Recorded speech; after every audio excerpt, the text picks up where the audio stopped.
स्वागत है आपका गुरुकुल जॉब न्यूज़ में। देखिए हमारा आपको पता है कि वन दरोगा का एमसीक्यू सीरीज चल रहा है और ये पार्ट 2 है। यहाँ पे हम बेसिकली 26 नंबर से लेकर 50 क्वेश्चन तक डिस्कस करने वाले हैं, यानी कि आपको टोटल 25 क्वेश्चन मिलेगा बिल्कुल कम टाइम में। जो हमारा फॉर्मेट है इस सीरीज का बिल्कुल आपको कम टाइम में मिलेगा। पार्ट 1 में हमने 1 से लेकर 25 तक डिस्कस कर लिया है। अगर आपने नहीं देखा है तो जाके जरूर देख लीजिएगा, क्योंकि हमारा वन यूपी ट्रिपल एससी और वन दरोगा से रिलेटेड हमारी वीडियो लगातार आती रहती है। तो चलिए हम ज़्यादा टाइम को वेस्ट ना करते हुए इस चीज़ को शुरू करते हैं। फॉर्मेट आपको पता है, क्वेश्चन पढ़ूंगा, एक्सप्लेनेशन मैं नहीं पढ़ता हूँ, एक्सप्लेनेशन आप खुद पॉज करके पढ़ लीजिएगा, बाकी मैं आपको क्वेश्चन सॉल्व करा रहा हूँ। चलिए पहले क्वेश्चन को देख लेते हैं आज की सीरीज का। भारत में निम्नलिखित में से किस प्रकार का वन सर्वाधिक बृहद क्षेत्र में पाया जाता है, यानी कि सबसे ज़्यादा फैला हुआ है। तो जो सबसे ज़्यादा फैला हुआ है वो है उष्णकटिबंधीय आर्द्र पर्णपाती वन, यानी कि 26 नंबर का ऑप्शन नंबर सी बिल्कुल आपका सही है। ये इसका एक्सप्लेनेशन है। आपको बताया गया है कि ये 100 से 200 सेंटीमीटर वार्षिक वर्षा वाले क्षेत्र में पाए जाते हैं। अगला क्वेश्चन देख लेते हैं। राष्ट्रीय वन नीति 1952 के अनुसार निम्नलिखित में से कौन सा संवर्ग नहीं है। बेसिकली 4 कैटेगरी में इसको बांटा गया था। राष्ट्रीय वन ये तो सही है, संरक्षित वन ये भी है, सही है, ग्राम वन ये भी सही है, लेकिन राष्ट्रीय उद्यान इस ये कोई कैटेगरी नहीं थी, तो यानी कि ऑप्शन नंबर बी हमारा बिल्कुल इसमें सही हो जाएगा। 4 वर्ग हमारा कौन कौन सा है? संरक्षित वन, दूसरा राष्ट्रीय वन, तीसरा ग्राम वन और चौथा वृक्ष भूमि। ये 1952 के हिसाब से इसको वनों को कैटेगराइज किया गया था। अगला क्वेश्चन देख लेते हैं, सुमेलित कीजिए वाला। यहाँ पे वनों के प्रकार दिए हुए हैं और यहाँ पे प्रदेश दिए गए हैं कि ये कहाँ पे पाए जाते हैं। मैं थोड़ा सा आपको समय देता हूँ कि आप इसको सॉल्व करिए और ऑप्शन नंबर बताइए कौन सा इसका सही होगा। देखिए इसका ऑप्शन नंबर सी बिल्कुल सही होगा, यानी कि क का दूसरा होगा, ख का पहला होगा और ग का चौथा और घ का तीसरा। इसको आप मैच कर लीजिएगा। ऑप्शन नंबर सी इसका बिल्कुल सही उत्तर है। अगले क्वेश्चन की तरफ बढ़ते हैं। यहाँ पे देखिए मैं आपको एक्सप्लेन भी कर देता हूँ।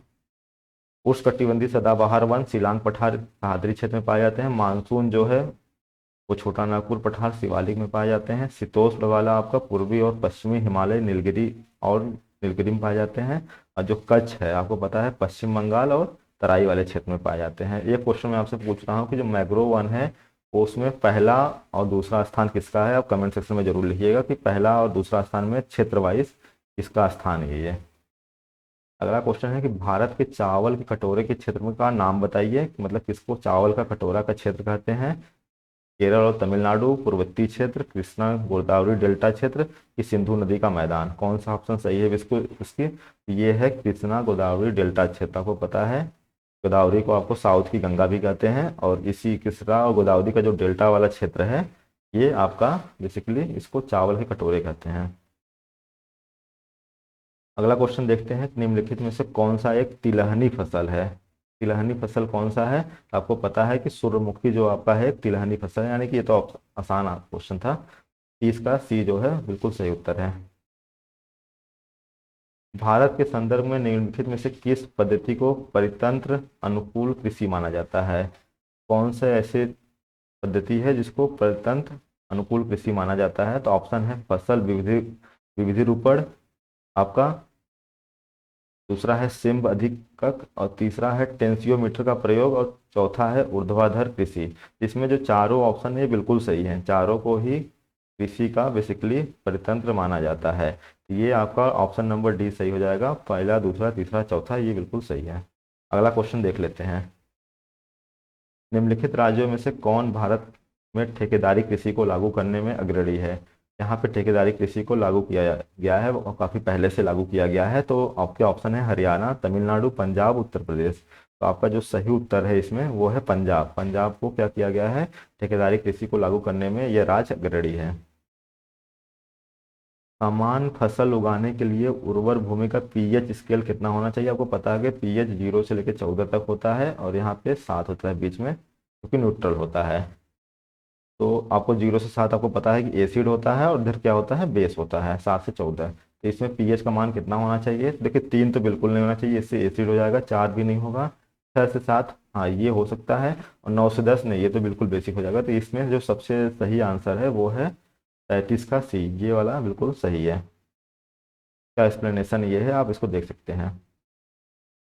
अगला क्वेश्चन देख लेते हैं। निम्नलिखित में से कौन सा पृथ्वी के अधिकतम प्रतिशत क्षेत्र पर फैला हुआ है। कौन सा वन सबसे ज्यादा इसमें फैला हुआ है? शुष्क प्रदेश, अर्ध शुष्क प्रदेश, उपाध्र प्रदेश और आंध्र प्रदेश।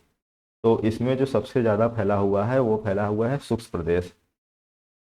ये आपका ऑप्शन पहला बिल्कुल सही है। इसका एक्सप्लेनेशन आप यहाँ पे पढ़ सकते हैं कि क्या क्या चीज़ें हैं इसमें, आप इसको याद भी रख सकते हैं।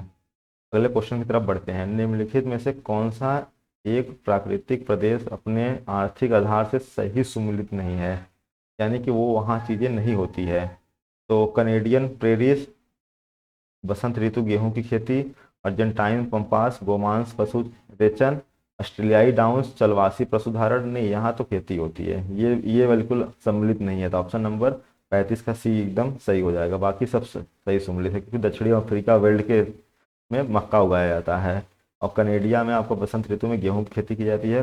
कनाडा और बेसिकली यूएस वाले पार्ट में, अर्जेंटीना में गौमांस पशु रेंचन है वहाँ पे, ये भी ठीक है, यानी कि ये वाला सही नहीं है। ऑस्ट्रेलिया डाउन्स में वहाँ पे भी खेती की जाती है। अगला क्वेश्चन देख लेते हैं। विश्व के सबसे और घने बड़े व घने वन हैं। तो सबसे ज़्यादा बड़े और घने वन आपको पता है कि ब्राज़ील में पाए जाते हैं, सबसे बड़े और घने वन। तो ये ऑप्शन नंबर सी आपका बिल्कुल सही हो जाएगा, 36 का ऑप्शन नंबर सी। ये इसका एक्सप्लेनेशन है, इसको आप देख सकते हैं। अगले क्वेश्चन की तरफ बढ़ते हैं। 37 नंबर, वनों की कटाई प्रतिबंधित करने वाला विश्व का प्रथम देश कौन सा है। तो आपको पता है कि इस सब में आपको नॉर्वे नंबर 1 पे देखने को मिलेगा, और नॉर्वे में आपको पता है कि बहुत सारे चीज़ों को पर्यावरण से सुधार होते हुए आपको हमेशा नंबर 1 पे रहता है ये। तो वनों की कटाई को प्रतिबंधित करने वाला विश्व का सबसे प्रथम देश है नॉर्वे। 37 का बिल्कुल सी बिल्कुल सही उत्तर है। निम्नलिखित परिस्थिति वर्गीकरण पर विचार करिए, यानी कि सबसे पहले क्या होता है, फिर उसके बाद कौन सा होता है, ये सारी चीज़ें उसमें पूछा गया है। तो ऑप्शन आपका देख ले, टाइगा, उष्णकटिबंधीय सदापर्णी और उष्णकटिबंधीय पर्णपाती वन और टुंड्रा। तो देखिए सबसे पहले आपको हम बता देते हैं कि इसमें कौन सा पहले सबसे होता है। तो आपका होता है टुंड्रा होता है, ये नंबर 1 पे आएगा। फिर उसके बाद आपका टाइगा आएगा नंबर 2 पे, यानी कि 4 1। उसके बाद ये आएगा उष्णकटिबंधीय सदापर्णी वन, ये आएगा दूसरा वाला, और उष्णकटिबंधीय पर्णपाती वन तीसरा वाला। 4 1 2 3 कौन से ऑप्शन में, बी वाले ऑप्शन में। ये बिल्कुल सही है, 38 का बी आपका सही हो जाएगा। यहाँ पे देख लीजिए, सबसे पहले टुंड्रा आता है, फिर टैगा आता है, फिर उष्णकटिबंधीय आता है, और फिर उष्णकटिबंधीय पर्णपाती वन आता है। देखिए पीसीएस वीसीएस में तो बहुत डिटेल में दे रखा है आपका, तो वहाँ पे कभी जैसे वहाँ के क्वेश्चन डिस्कस करेंगे तो हम वहाँ पे आपको एक्सप्लेन कर देंगे। लेकिन यहाँ पे आप कम टाइम में हमको ज़्यादा क्वेश्चन कराना है, तो आप पढ़ के आए होंगे उम्मीद करते हैं, और बाकी नहीं भी पढ़े होंगे कोई चीज़, तो यहाँ पे एक्सप्लेनेशन में आप उसको पढ़ भी सकते हैं। अगला क्वेश्चन देख लेते हैं। शंकुधारी वनों में किस प्रकार की मिट्टी पाई जाती है। तो हमने आपको बताया था शंकुधारी वन हमेशा ठंडे प्रदेशों में पाए जाते हैं, और यहाँ पे बेसिकली जो मिट्टी होती है वो है, तो ये पहाड़ जाल करके मिट्टी होती है। तो ये आपका बी ऑप्शन बिल्कुल सही है। उत्तरी गोलार्ध के ध्रुवीय क्षेत्र के समीप टुंड्रा जीवों में कोई वृक्ष नहीं पाए जाते हैं, इसका क्या मुख्य कारण है। इसका क्या कारण है ये पूछ रहा है। उत्तरी गोलार्ध में टुंड्रा जीवाम का कोई वृक्ष नहीं पाया जाता है, तो जो इसका मुख्य कारण है वो क्या है, ये आपको बताना है बेसिकली। तो हम आपको आंसर बता देते हैं, ये होगा बी वाला। पृष्ठ मृदा के तले बद्धवत बर्फ मूल संवृद्धि का निरुद्ध करती है। हालांकि काफी टफ क्वेश्चन था, तो आप इसको याद रख सकते हैं, और बाकी इसका एक्सप्लेनेशन यहाँ पे आप पढ़ सकते हैं। 41 वाले क्वेश्चन पे आते हैं। एक ऊर्जा पिरामिड का सबसे ऊपरी भाग कौन सा होता है। आपको पता है कि ऊर्जा पिरामिड हमेशा सीधा बनता है, और यहाँ पे नीचे जो होता है वो क्या होते हैं, प्रोड्यूसर होते हैं बेसिकली। यहाँ पे प्रोड्यूसर होते हैं, उसके उत्पादक कहने का मतलब उत्पादक होते हैं, प्राथमिक उत्पादक। और यहाँ पे क्या होते हैं, आपके उपभोक्ता वगैरह होते हैं। तो जो सबसे ऊपर होता है उसको तृतीयक बोलते हैं, गौड़ उपभोक्ता बोलते हैं। तो आपका सी ऑप्शन सही हो जाएगा, 41 का सी। इसको देखिए, सॉरी तृतीयक नहीं बोलते, द्वितीयक उपभोक्ता बोलते हैं, और उसको गौड़ उपभोक्ता का भी नाम देते हैं। यहाँ पे एक चीज़ हम आपको बताना चाहते हैं, इसमें एक 10% का नियम लागू होता है बेसिकली। और इसको किसने दिया था, तो ये याद रखिएगा कि लिंडमान एक साइंटिस्ट थे, उन्होंने इसको 10% को दिया था। अगला क्वेश्चन देख लेते हैं। निम्नलिखित में से क्या परियोजना कार्य सोपान के अंतर्गत नहीं आता है। तो कौन सा चीज़ नहीं आती है, तो परिस्थिति प्रदान करना, ये नहीं आती है, ये नहीं आती है। तो यही पूछा ना, नहीं आती है, ठीक है, यानी कि ऑप्शन नंबर आपका ए सही हो जाएगा। बाकी रिकॉर्ड करना तो आता है, लागू करना या क्रियान्वित करना भी ये भी आता है, निर्दिष्ट प्रतिक्रिया देना ये भी आता है, परिस्थिति प्रदान करना ये नहीं आता है। ये सारे उसके देखिए एक्सप्लेनेशन आप इसको देख सकते हैं। निम्नलिखित में से कौन सा परिस्थिति का अजैविक घटक है? अजैविक मतलब मृत घटक है, बेसिकली नॉन लिविंग पूछ रहा है। देखिए पौधा तो लिविंग होता है, कवक भी लिविंग होता है, बैक्टीरिया भी लिविंग होता है, ह्यूमस नॉन लिविंग होता है, यानी कि अजैविक घटक है ये, तो ह्यूमस आपका बिल्कुल सही हो जाएगा। 43 का सी ऑप्शन बिल्कुल सही है। 44 देख लेते हैं। घास भूमि क्षेत्र के परितंत्र की खाद्य श्रृंखला में सबसे उच्च स्तर पर उपभोक्ता होते हैं, तो वो क्या होते हैं? मांसाहारी होती हैं, शाकाहारी होते हैं, जुआड़ी होते हैं, कि दोनों होते हैं, मांसाहारी या शाकाहारी? तो हम आपको बता देते हैं कि जो सबसे उच्च स्तर पे होते हैं वो होते हैं मांसाहारी, यानी कि 44 का बी ऑप्शन बिल्कुल सही है। इसको याद रखे रहिएगा, बहुत अच्छा क्वेश्चन है ये। किसी खाद्य श्रृंखला में, फूड चेन में, कि प्रथम कड़ी सदैव हरे पादप होते हैं, क्योंकि बेसिकली हरे पादप ही क्यों होते हैं? क्योंकि आपको पता है कि प्रोड्यूसर होते हैं CO2 से अपना, CO2 के था हेल्प में ये अपना खाना बनाते हैं बाय द, और सन वगैरह का यूज़ करके, फोटोसिंथेसिस करके। तो यहाँ पे ये ऑप्शन सही हो जाएगा 45 का सी। ये सूर्य के प्रकाश में वायुमंडलीय CO2 को स्खलित करते हैं। 46 क्वेश्चन देख लेते हैं। वनों की कटान के प्रमुख परिणाम हैं। देखिए क्वेश्चन को आप पूरा देखिएगा और अच्छे से पढ़िएगा, क्योंकि ये क्वेश्चन बहुत सारे अच्छे हैं, और इसके अलावा भी मैं इस PDF के अलावा भी मैं बहुत सारे अच्छे क्वेश्चन का PDF लेकर आने वाला हूँ, और बिल्कुल आपको 3000 क्वेश्चन मैं करा दूंगा आराम से। अगर उन सब क्वेश्चन को आप देख लेते हैं तो आपका सिलेक्शन की तरफ आप जरूर श्योर होंगे, क्योंकि ये इसमें जितना ज़्यादा क्वेश्चन करेंगे आपके लिए उतना फ़ायदा रहेगा।